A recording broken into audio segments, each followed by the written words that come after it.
What you doing? I'm the AC. This is alcoholandanime. Woo! As you have probably figured out, I'm talking about Fairy Tale Dragon Cry.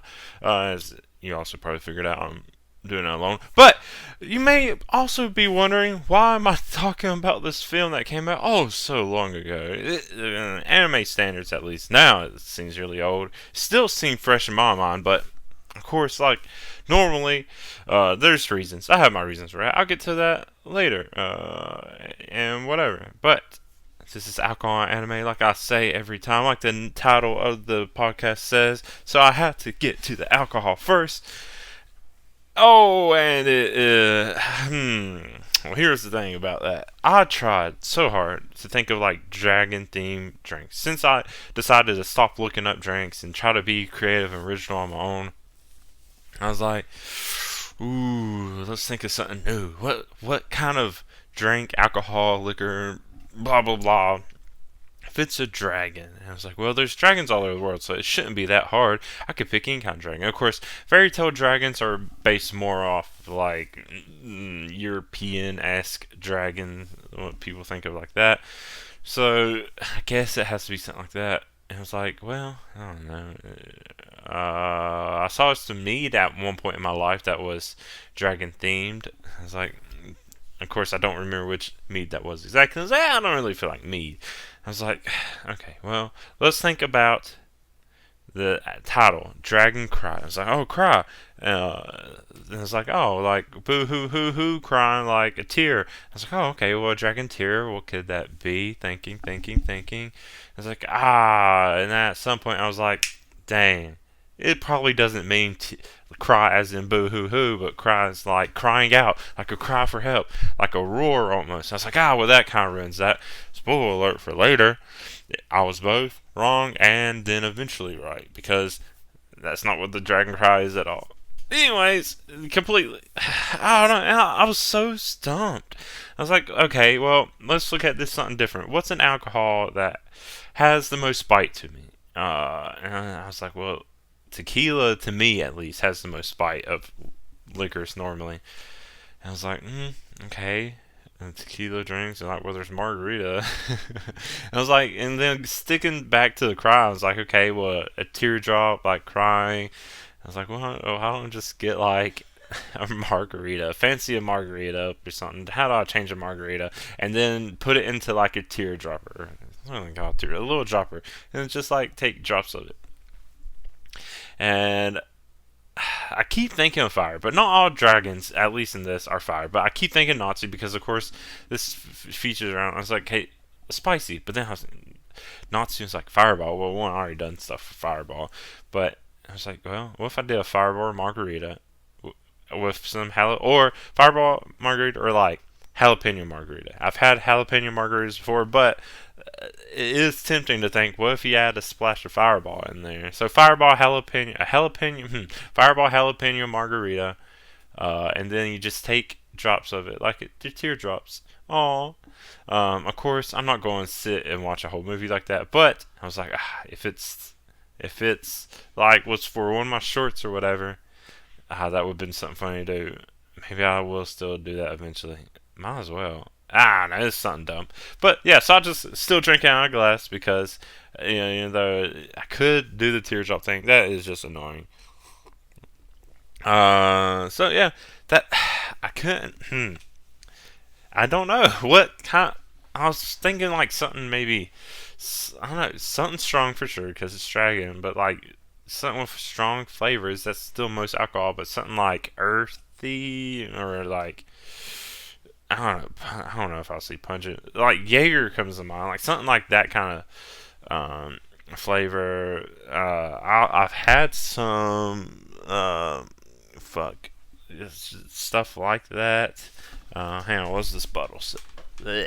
Uzo. That kind of has the same flavor, but it's like I did Jaeger before too. I'm trying to mix it up. It's like I haven't done margarita. Might as well try margarita, spicy margarita. But it's like margaritas aren't. They're not. They're not dragon like. I don't know. It's like. There are other like dragon branded branded stuff all over the place. I feel like I've even seen like a dragon branded tequila before, but that's the best I came up with for this. Uh, mm, mm. So that's what I'm drinking for now. I couldn't think of anything else to do. But like I have with other episodes of this podcast, what if I had a drink for each character? And it's like, cool. So I mean, let's start with I'll start with Natsu. Uh, Whatever it's gonna be spicy. What I'll do a spicy fireball. Any kind of spicy. Ooh, no. What are they? One of those shots, high proof shots that you set on fire. That would be it for Natsu. Maybe something with. Would there be anything else I would add to it? I don't think you really need. As far as like, I mean, as cool as Natsu and strong he is, he's pretty one-dimensional. There's not much depth to him. So yeah, I would say just a fiery shot. I feel like I've said this for something else before. I don't know.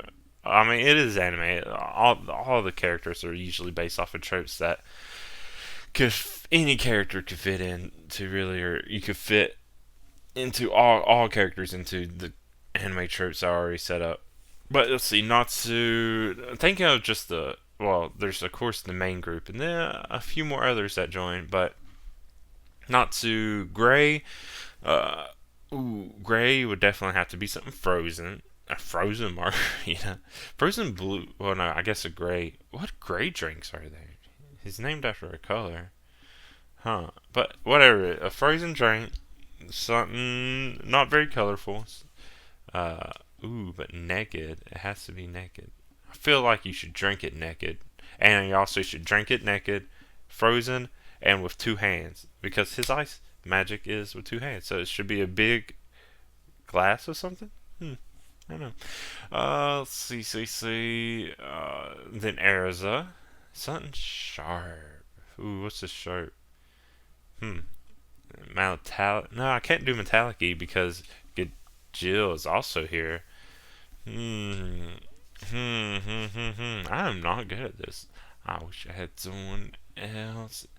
Because she's all about weapons, but she's pretty straightforward. So just like a kind of classy but cutesy. I would say like a shot of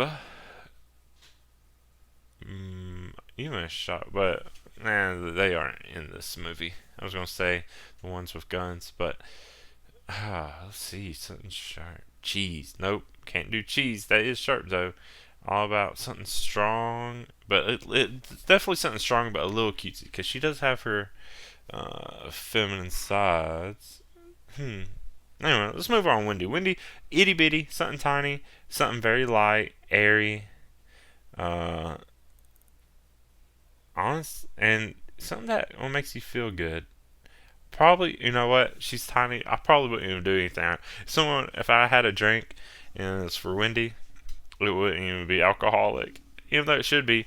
Happy and Carla, I'm not going to do because they're cats, and cats shouldn't be drinking alcohol. I'm pretty sure, but also they're not cats. So something fishy for Happy. Carla. What does Carla even like? I don't know. Something elegant-esque, but small and tiny also. Yeah. Then Gajil's also in here. Something metallic-y. What do I think of as metallic? Sometimes vodka can feel metallic-y. Definitely drink it out of a metal cup for sure. You can do a Moscow Mule. Is that am I thinking of the right one? Nah, I don't know. I'm pretty sure those are like a bronze. I also feel like I brought that up. I'm going to have to get more creative. I should be creating lists of all these drinks I'm thinking of, even though they're vague. Levy. She has to be something smart, too. Something smart. Oh, I forgot about Lucy. I'll save Lucy for last. What is it? Something with... because something I really like. She would be classy, like a wine. Ooh, yeah, nice classy wine. Actually, Arizona Scarlet. Ooh, a nice red wine, classy. But maybe, but I would mix it, a blend with a little splash of rosé, just to add a little cutie. But yeah, I would definitely do Levy. Something like a nice white wine, something smart. Ooh, champagne. Huh, no, champagne's more. Mm, but yeah, she's cute. I would do like a Moscato. Yeah. And then Juvia. Uh, water. I would have to. Would it just be water? Ooh, or maybe, you know what? No, wait. Would I just do water for Juvia? Ooh, she's crazy. You know what I'll do? Juvia would be a mix of water and then just vodka. A cut. Vodka cut with water. I don't know why I'm thinking vodka. Because I'm thinking like Russian roulette when something would mix up like that. But, yeah, I'm kind of thinking that. And then Lucy, that's a whole nother thing because she has celestial spirits. Just anything, everything, anything weird really. Some seemingly normal drinks that just should be normal but end up being weird. That's what I would think for Lucy. Lucy as a character herself, I have no idea. Kind of also kind of boring character. Hmm. But that's it for the drinks part. Like I said, I'm really blanking on here. Trying to think more in depth of these characters. There's really not much to them. Natsu definitely not. Lucy not really. Sometimes the others have some stuff, but kind of basic. But I don't know. You probably disagree with me. I don't know. Let me know what kind of drinks you would do for each character. I get like the basic thing. A lot of these isn't like a specific drink. Even though I could, if I put more thought into it, and it wasn't at this very moment, I probably could think of something that would be pretty decent. But I'm not thinking of that because I'm just not in the mind to think about a whole bunch of drinks right away. But yeah, I'll let you all. If anybody wants to try to do this and share what they're thinking, you can do that. Yeah, just let me know about that too. So, uh, before I just keep rambling on about all that, let's actually get into talking about this movie. Mm. And I actually need to talk about like why I'm talking about this movie in the first place. The reason I'm talking about this film is because I'm finally caught up on buying all of the fairy tale manga that is out in English at least.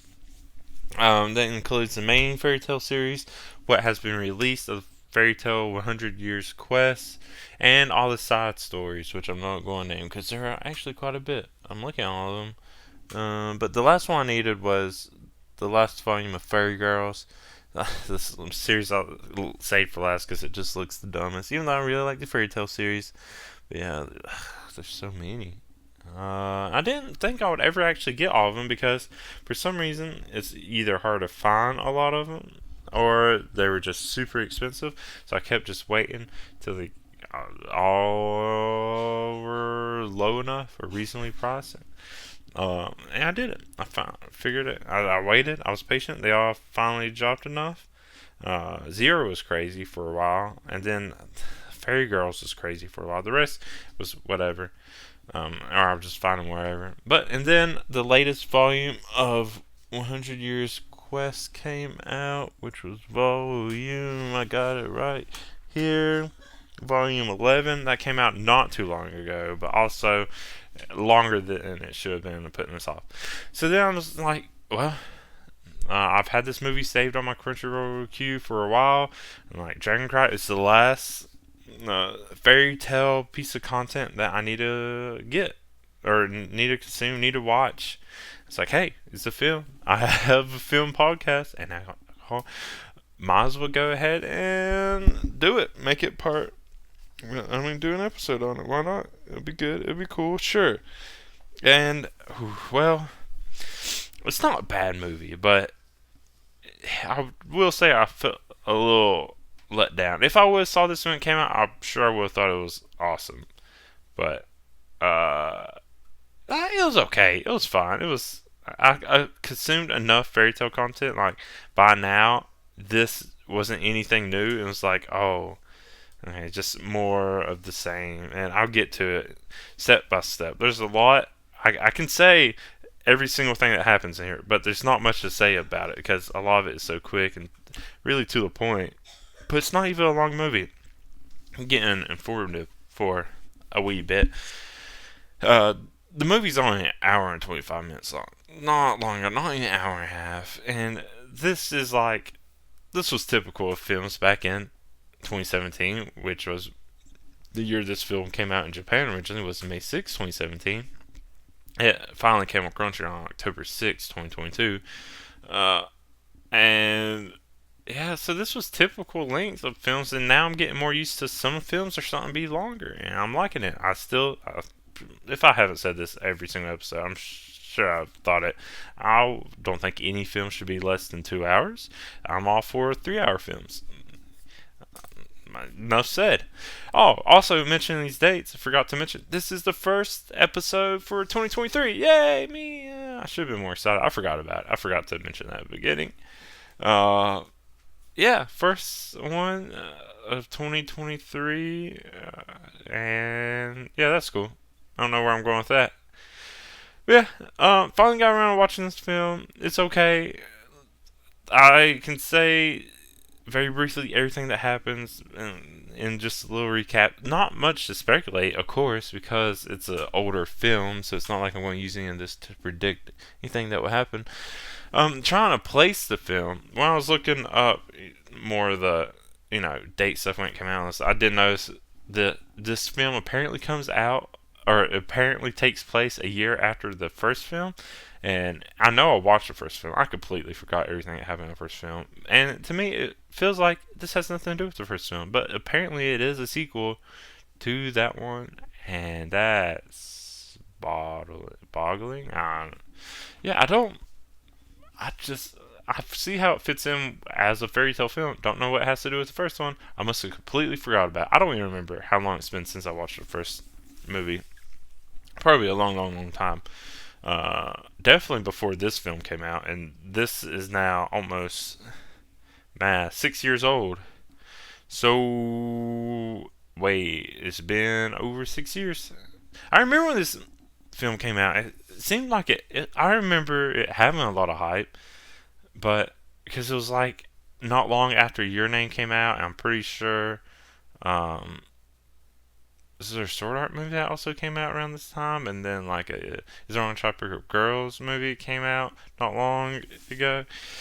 So this was coming out in like a hype after Your Name, and then anime films getting a little more attention, but it wasn't like the big boom that Demon Slayer brought.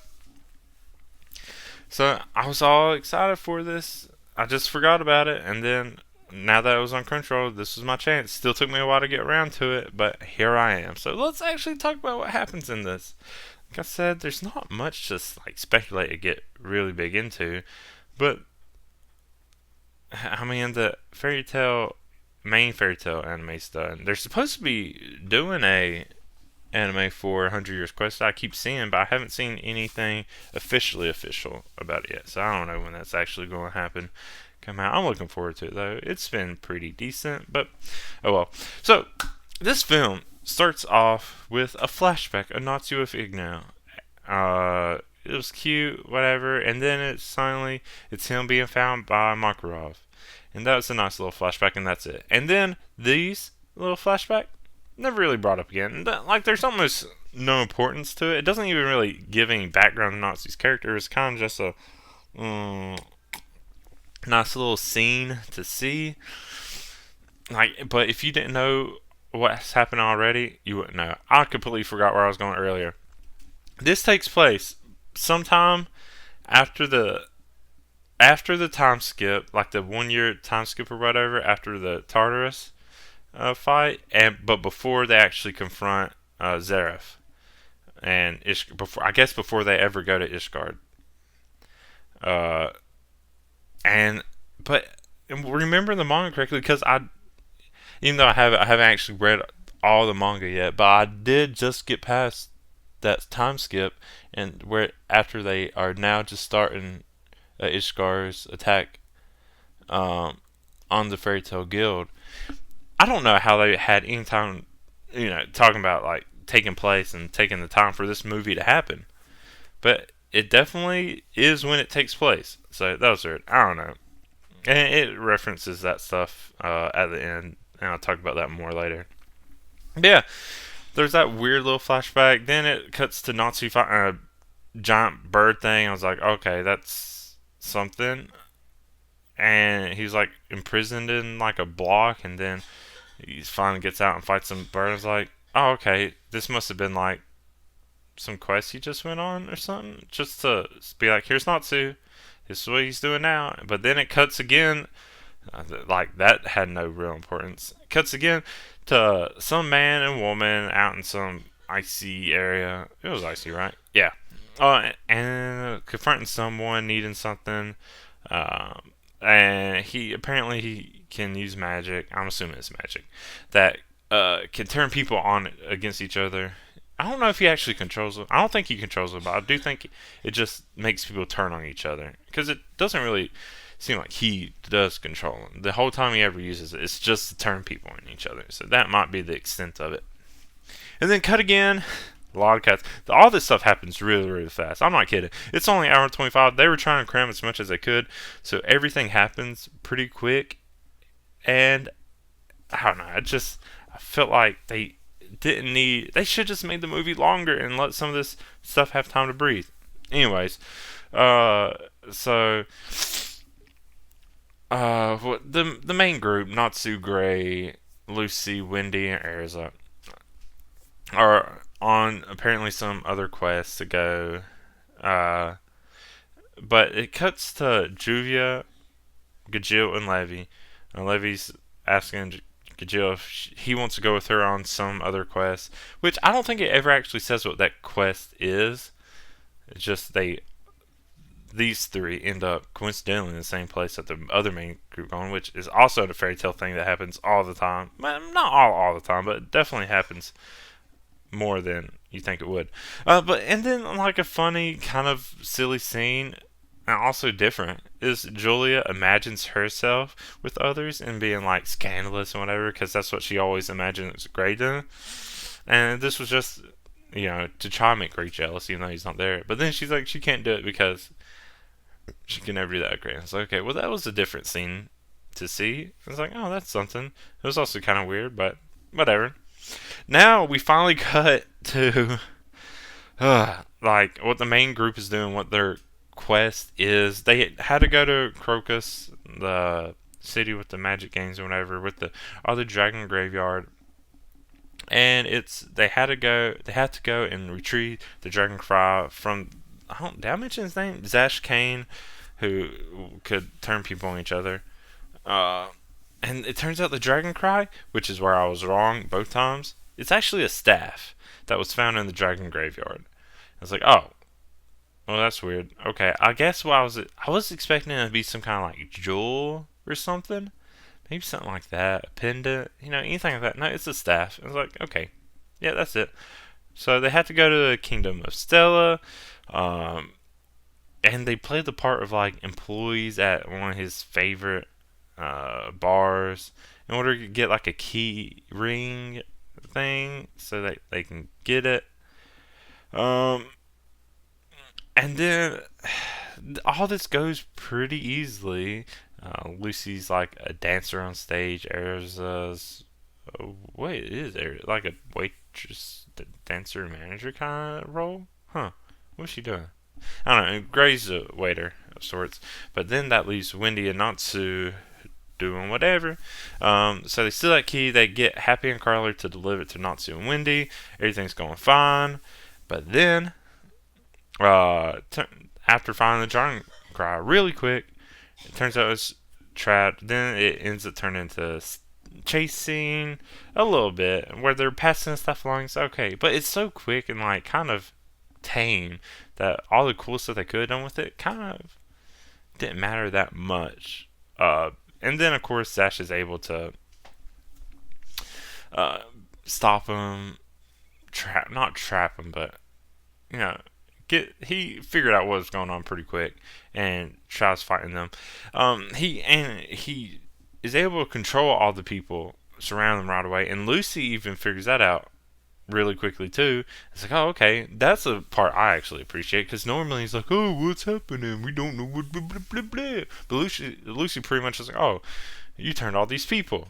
But then Natsu busts in on the scene with Lucy and the staff. She's the last one I have it, and just like kind of fireflies himself away and to actually flee. I was like, why didn't you all just do that the first time?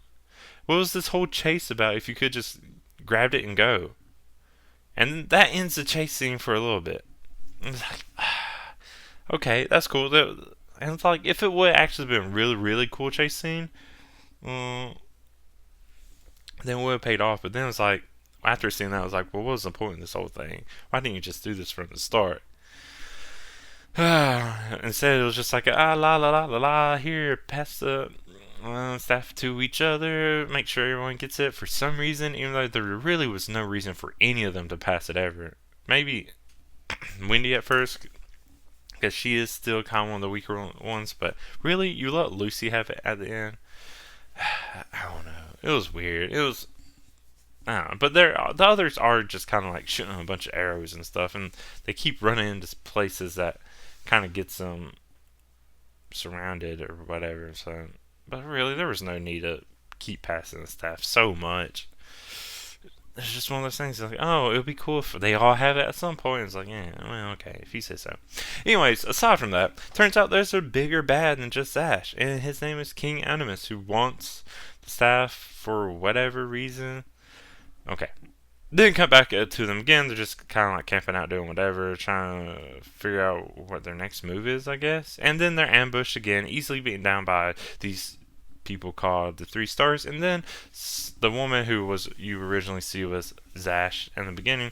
Her name is Sonia. She comes up and like convinces him to spare them. So they take Lucy away separately for some reason. I guess because Ash liked her as a dancer. There was a whole flirt and creepy scene with that.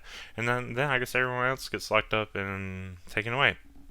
And then, remember Natsu fighting that bird?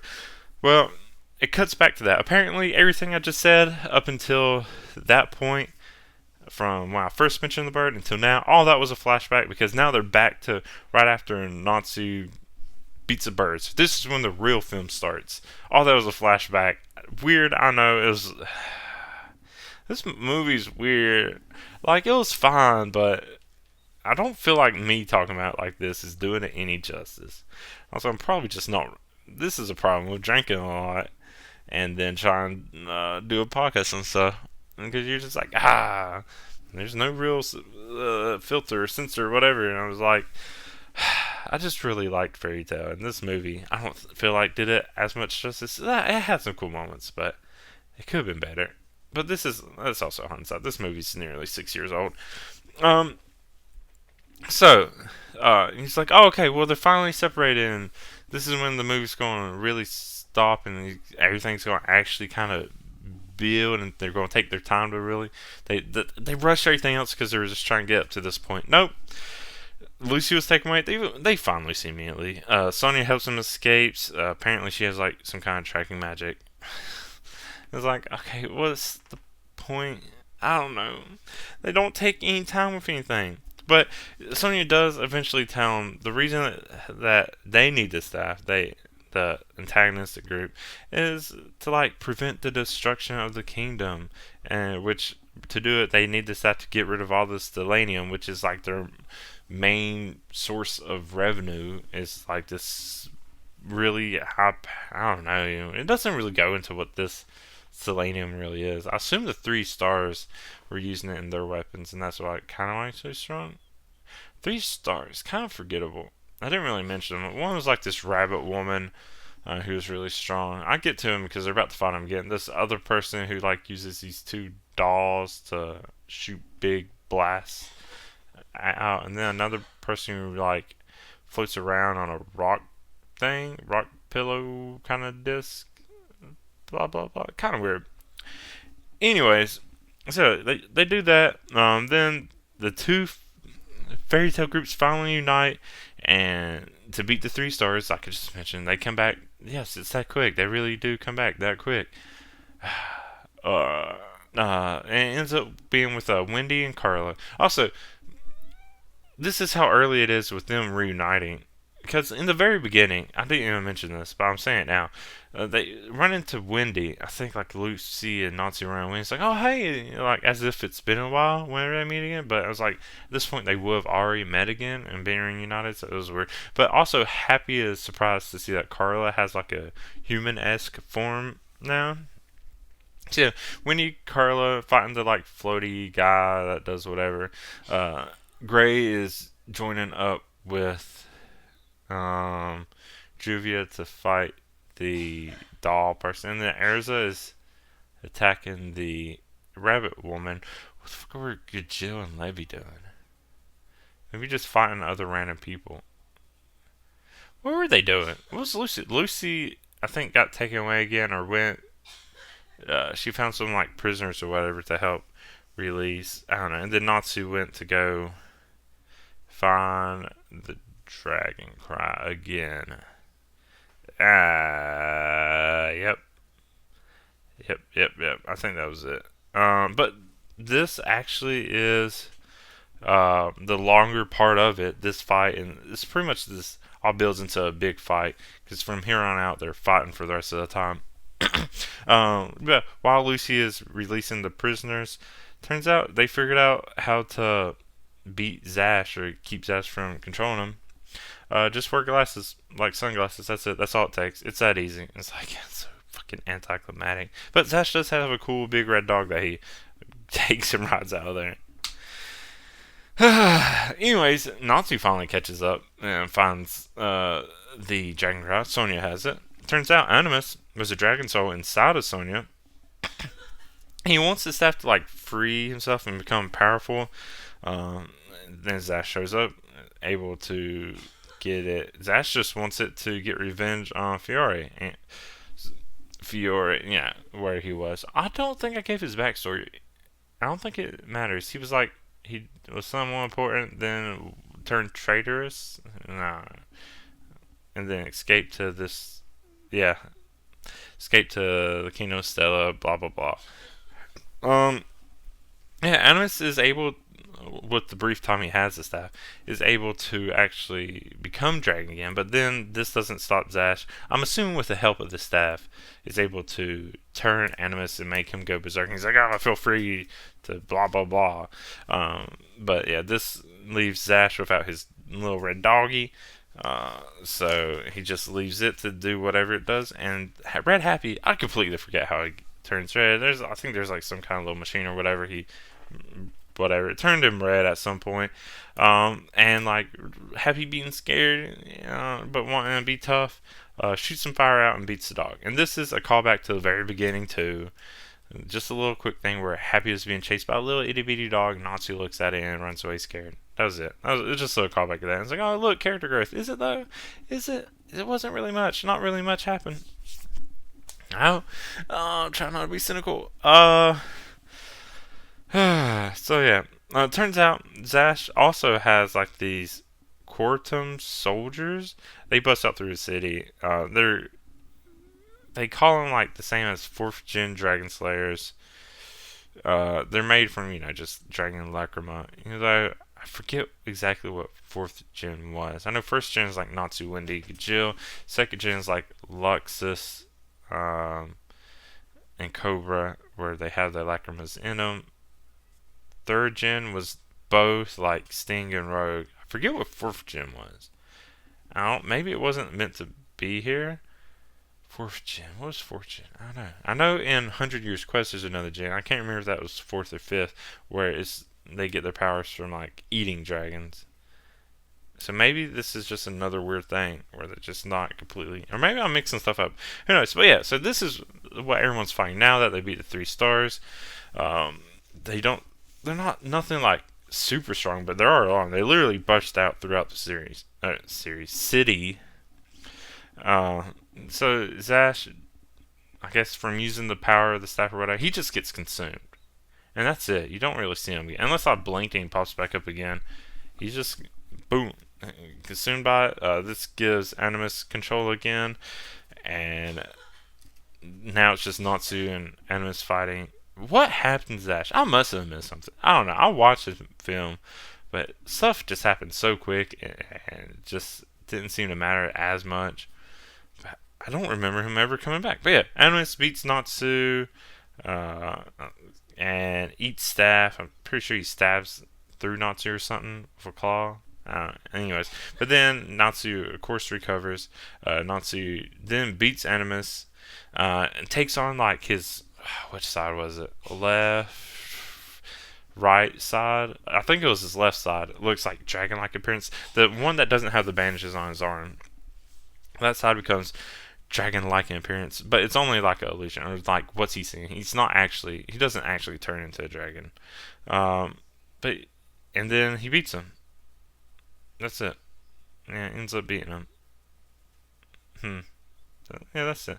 There's a lot. There's a few details I'm just not. I'm leaving out and just not thinking of because I was only focused on the big things. There was a part where Animus was talking about how like all those went into Natsu and them, and how he didn't get a choice. He had to go into the first human that was closest to him, which was Sonya, and now he just want to be free. Blah blah blah.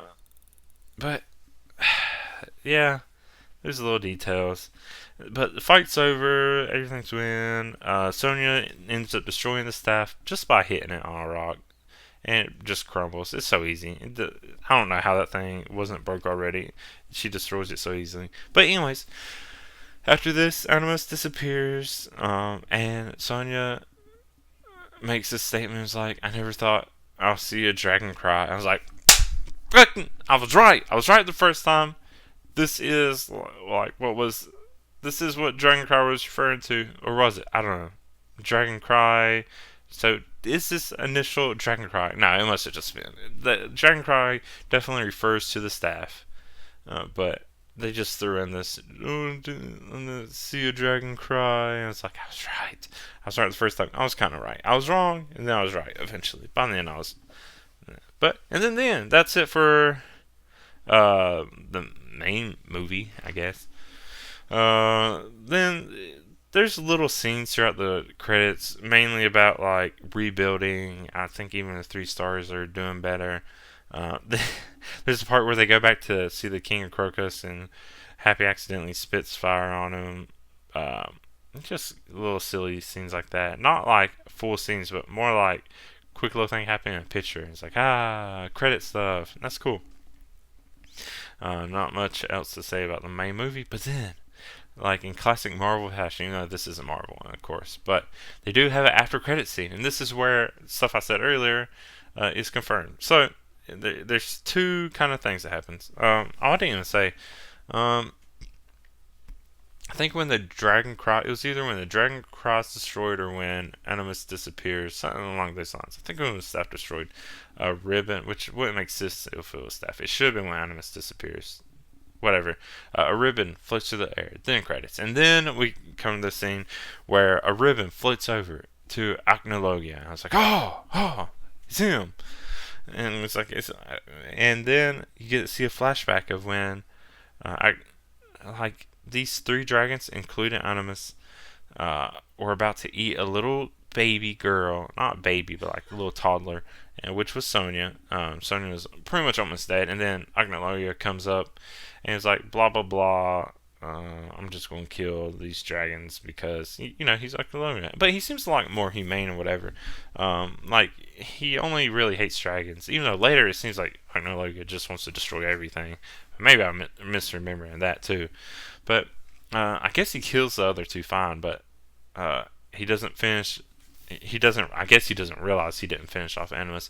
And Animus is like, "Oh, little girl, I'll go into your body," and somehow that saves her and him, even though she was almost dead too. I guess their powers combining was enough to keep them both alive. I don't know. It was cool though. It was nice to see like the actual flashback and see how it happened, because that's not what I expected, but it also was, hey, this is how this ties into the rest of the series, which is also nice, because a lot of anime films like this was just like a standalone kind of deal, at least from what I remember. And so I'm glad it tied in with the rest of the series at some point. And then you see later Zareth and a couple others. I don't remember the name of those characters. Uh, they're watching Octologia, even though I don't know how they don't sense each other, but pretty much just being like, I hope they're ready, and like he's gonna go and face Nazi, blah blah blah, all that stuff. So yeah, that's how it confirms it is after they reunited, but before they ever go Ishgard, and I guess before they ever go Ishgard at all, or maybe it was sometime after that, after they get back from Ishgard and getting ready. Honestly, I think this movie should have just taken place after everything else was done, in between the end of Fairy Tail and before 100 Years Quest pick up, because that, I feel like that would have been a better time. But also, they're not that strong. There's like one of the things that always seems to happen is in Fairy Tail, the main groups gets defeated, and then they go back and then they beat them again, and that's typical anime stuff happens there. But it particularly happens in Fairy Tail, and they even bring it up, not in this film, but in the series at all. I think it was in like not the latest one that came out, the 11th, maybe the 9th or 10th volume of 100 Years Quest. Natsu even says Fairy Tail doesn't lose the same opponent twice. And I was like, yeah, okay. But then it's also like, oh, protagonist, plot armor. It's like, really? Why are these bad guys keeping them alive? Just get rid of them. Especially, this is me going on a tangent about 100 Years Quest. They're the the dragon eaters.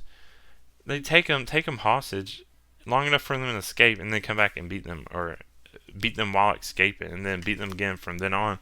Like, you had, like, they're not dragons, but they are dragon slayers with dragon magic and all that. They could have eaten them, so just whatever. I don't know. So it's just stuff like that, typical stuff. Trying to think if there was anything else even worth mentioning. I was trying to be, even though I prefer these episodes to last 50 minutes to an hour-ish, I'm hoping at least an hour. But, you know, a few minutes give or take. But then I was like, this is only our 25 minutes. If I talk an hour on here. But it's like, I don't want to be too short. But then it's like, I just want to talk about this. So this one is probably going to end up being probably my shortest episode, because it's just a short movie with not a lot to go on. Like, literally, there's things, I watched this, I know I wasn't distracted, and I just watched it, and then there's things that just happen, and I was like, when did this happen? Everything goes by so quick, I felt like if I literally blinked at the wrong time, I miss it. Like, happy being red.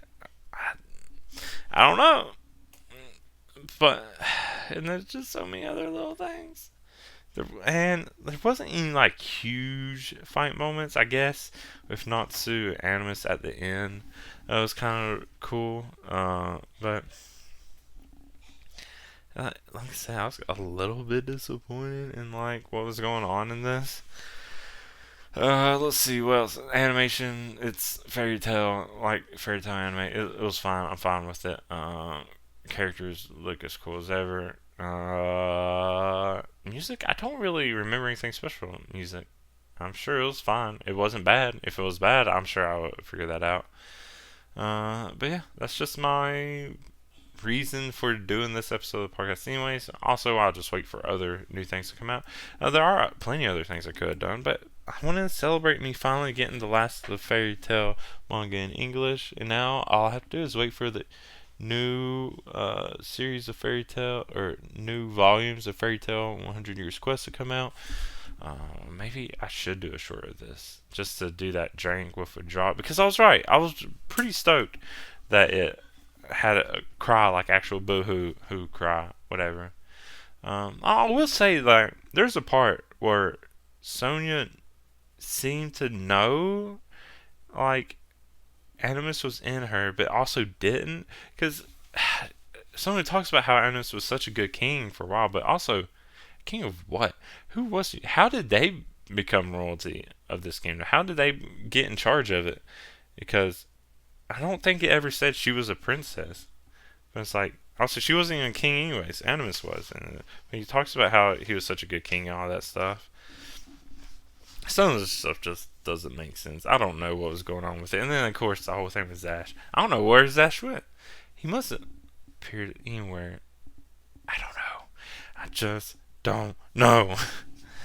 uh, well, and then I don't know, it would have been cool to see some of the other fairy tale characters a little more. You see them in the guild just briefly when you got that shot of Juvia, Gajil, and Levy. You see Elfman, of course, with his manliness, and then his sisters, but they don't really do much either. And then that's all, really. I wish it would have done something more with the flashback. Maybe they did, I just missed it. I'm sure they did something with Natsu and Igno. I kind of remember that. Definitely didn't do anything else with Makarov, though, which is kind of a shame. Otherwise, what was the point? Hmm. I don't know. But I don't know, it had its good moments. It didn't really have bad moments. It had a bunch of this could have been better moments. It didn't need to be so rushed. Get close to 2 hours. Some of these could have been a lot longer, especially like them just their whole heist thing. That could have been longer, and the chase could have been cooler. Their first initial fight with the 3 stars could have been longer and cooler, though, because it's not like they're super 3 star super power. Yeah, their ambush that could have been quick. Of course, it doesn't need to be as long as when they fight again. But everything was just so quick. It's like boom, boom, boom. Also, I don't know why they did the whole giant bird thing in the beginning and then made the rest of it seem like a flashback. Because it wasn't that quick. They could have just made it like, here's a quick flashback, everything that happened, blah, blah, blah. And it's like, okay, well, this is happening. It's like, you didn't really need the bird thing at all. It didn't really add anything at the beginning. Except for just like, here's Natsu. But then it's like, yeah, but I mean, it could have just been like, here's Natsu when they meet again later. I would have been fine with it just opening up with like Happy being chased by a dog, running up Nazi. Like if that would have been the opening after the Makarov, and maybe it was. Maybe I'm mixing things up with the order, but I'm pretty sure it opened with the bird thing, and then eventually went to Happy being chased by a little dog and Nazi, and then Lucy, and the rest of them. But, there's a part Erza and Gray are traveling by a wagon for some reason. It doesn't even really. It's like it doesn't make sense. It's like they were all off doing their own things, but it doesn't like completely line up with the story, like the main manga. But it's definitely taking place somewhere in between there. Also, the other thing is comparing it to the manga. I feel they must have not had like kept in touch, or I don't know what Hiro Mishima was doing or his involvement with this movie was, but it's like a lot of the characters didn't keep that kind of uh, like little catchphrases and the way they act after this time skip. Even though it definitely is because there's a whole thing with Kajil being like, I have to arrest you all the time, which is annoying. It kind of ruined the character for me a bit. But so I'm glad it's not in here. But also, he was doing that during this time. He's not doing it in this film.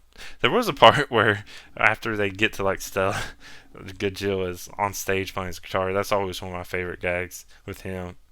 And just seeing him and Lev together is really cute. I didn't even mention anything about Lily or Panther Lily.